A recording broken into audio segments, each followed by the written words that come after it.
Mark 8. In those days, when there was a very great multitude, and they had nothing to eat, Jesus called his disciples to himself, and said to them, I have compassion on the multitude, because they have stayed with me now 3 days, and have nothing to eat. If I send them away fasting to their home, they will faint on the way, for some of them have come a long way. His disciples answered him, From where could one satisfy these people with bread here in a deserted place? He asked them, How many loaves do you have? They said, 7. He commanded the multitude to sit down on the ground, and he took the 7 loaves. Having given thanks, he broke them, and gave them to his disciples to serve, and they served the multitude. They had a few small fish. Having blessed them, he said to serve these also. They ate and were filled. They took up 7 baskets of broken pieces that were left over. Those who had eaten were about 4,000. Then he sent them away. Immediately he entered into the boat with his disciples, and came into the region of Dalmanutha.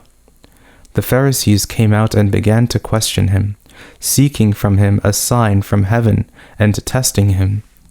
He sighed deeply in his spirit, and said, Why does this generation seek a sign? Most certainly I tell you, no sign will be given to this generation. He left them, and again entering into the boat, departed to the other side. They forgot to take bread, and they didn't have more than 1 loaf in the boat with them. He warned them, saying, Take heed, beware of the yeast of the Pharisees and the yeast of Herod. They reasoned with one another, saying, It's because we have no bread. Jesus, perceiving it, said to them, Why do you reason that it's because you have no bread? Don't you perceive yet, neither understand? Is your heart still hardened? Having eyes, don't you see? Having ears, don't you hear? Don't you remember? When I broke the 5 loaves among the 5,000, how many baskets full of broken pieces did you take up? They told him, 12. When the 7 loaves fed the 4,000, how many baskets full of broken pieces did you take up? They told him, 7. He asked them, Don't you understand yet? He came to Bethsaida. They brought a blind man to him and begged him to touch him. He took hold of the blind man by the hand and brought him out of the village. When he had spat on his eyes and laid his hands on him, he asked him if he saw anything.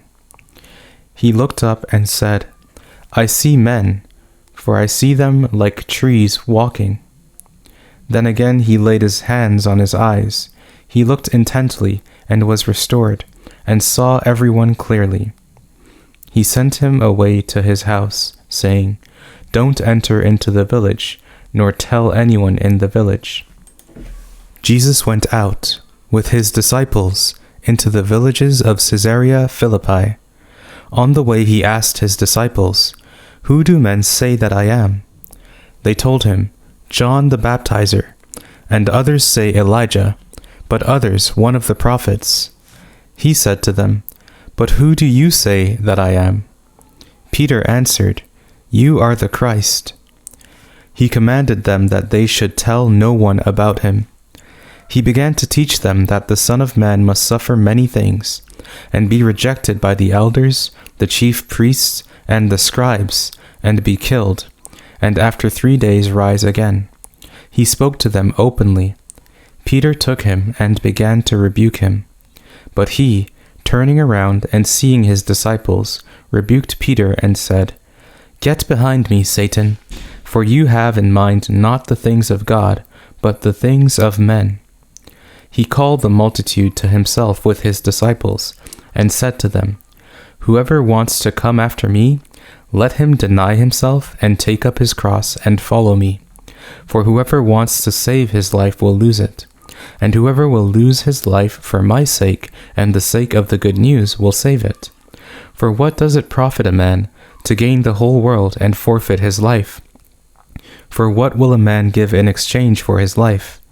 For whoever will be ashamed of me and of my words in this adulterous and sinful generation, the Son of Man also will be ashamed of him, when he comes in his Father's glory with the holy angels."